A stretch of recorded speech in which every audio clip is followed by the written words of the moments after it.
มื้อนี้เฮาสิพาพี่น้องมาเบิ่งกระต่ายคลอดลูกใหม่เนาะอันนี้เพิ่งคลอดได้2 วันเด้อพี่น้องเด้อนี่เขาก็สิกัดขนไว้ให้ลูกเขานอนเนาะนี่รอบนี้ได้5 ตัวพี่น้องรอบก่อนก็5 ตัวแต่ว่าตายตัวหนึงนี่รอบนี้ได้5 ตัว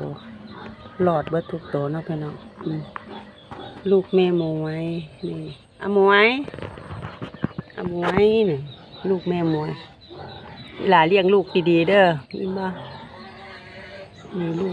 ลูกแม่หมวยกระต่ายพันธุ์ฮอลแลนด์ล็อกเนาะพี่น้อง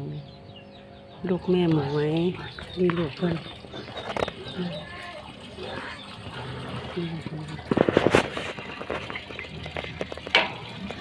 มันทำไปอยากจับลูกเพิ่นนะพี่น้องได้5 ตัวนะคะอันนี้มีสีนี่ต่างหมู่พี่น้องมาดูว่าเขาใหญ่มากเขาจะเป็นสีอะไรเนาะอันนี้น่าสิเป็นสีน้ำตาลสีดำๆแต่ว่าอันนี้ไม่รู้ว่าสิเป็นสีใดอันนี้เพิ่งตั้งแต่คลอดลูกมาในเพิ่งได้สีนี่พี่น้องนี่อันนี้เขาก็บ่ฮู้ว่าเขาสิเป็นสีใดเนาะ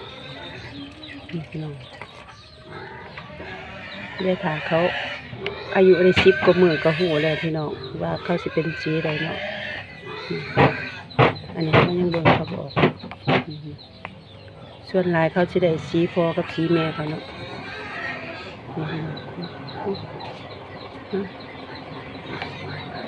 กินนุ่มบ่ค่อยอิ่มเด้นี่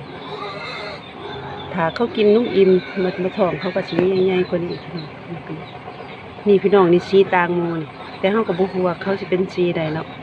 อันนี้จะออกเป็นสีดำๆจะออกเป็นสีดำๆ2 ตัวอันนี้ขาวดำได้พออันนี้ก็ขาวดำก็ได้พอ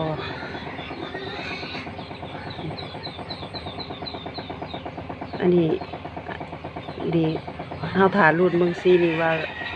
าเขาสิเป็นสีใดเนาะพี่น้องวันนี้เขาออกลูกมาหลายคอกแล้วแต่ก็บ่ทันได้เคยมีสีนี่จักเทื่อพี่น้องยังว่าสีมันแปลกหมู่สีแปลกหมู่ถ้ามันงามเฮาก็สิเก็บไปเนาะพี่น้องเก็บไว้เฮ็ดพันธุ์รุ่นต่อไปนี่พี่น้องลูกแม่หมวยนี่พี่น้องเขาก็สิมาอัปเดตให้พี่น้องเบิ่งเนาะเรื่อยๆนะพี่น้องเนาะเอาคลิปนี้ขอจบคลิปเพียงเท่านี้ได้พี่น้องเอามาพาเบิ่งกระต่ายซื่อๆนี่ลูกแม่หมวยไปแล้วจ้าสบายดีสวัสดีค่ะ